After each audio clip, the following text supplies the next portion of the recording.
Halo teman-teman semua, selamat datang kembali di channel Localo. Di video kali ini saya akan bikin sesuatu yang unik dan berkhasiat, yaitu sup buah pir.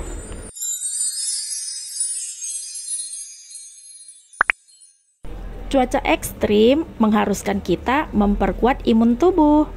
Tapi kalau sudah terlanjur kena flu dan batuk, nah sini-sini tonton sampai habis ya. Aku akan kasih tahu solusinya yang alami. Bisa untuk anak-anak dan juga orang dewasa. Kita siapin dulu 1 buah pir, 8 buah cengkeh, 1 buah kayu manis, 1 ruas jahe kira-kira 3 cm, 500 ml air, dan madu sesuai selera. Pertama kita potong-potong dulu buah pirnya.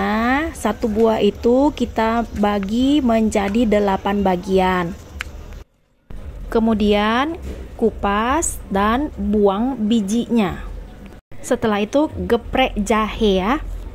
Selanjutnya siapkan panci, rebus air yang 500 ml. Kemudian masukkan jahe yang sudah digeprek dan kemudian masukkan juga kayu manis.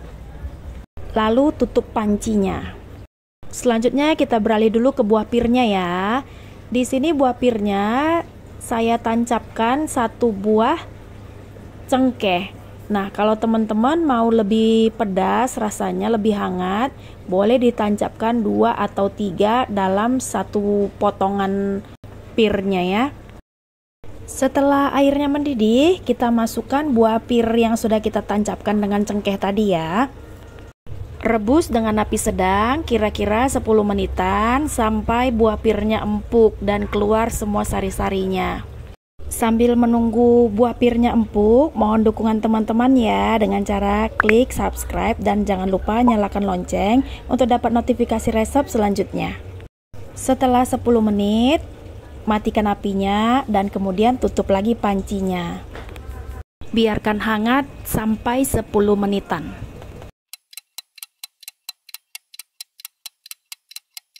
Setelah 10 menitan, supnya sudah bisa dihidangkan. Tapi kita keluarkan dulu kayu manis dan jahenya ya. Lalu beri 2 sendok makan madu atau sesuai selera. Ini sudah manis, jadi kalau tidak pakai madu juga tidak apa-apa. Aduk rata dan sup buah pirnya siap untuk disajikan. Kalau ditanya soal rasa, menurut saya sup buah pir ini enak pol guys. Seger banget. Enaknya dapat, sehatnya juga dapat. Oke deh teman-teman, sekian dulu ya video saya kali ini. Jangan lupa di save videonya ya, siapa tahu suatu waktu butuh. Salam sehat.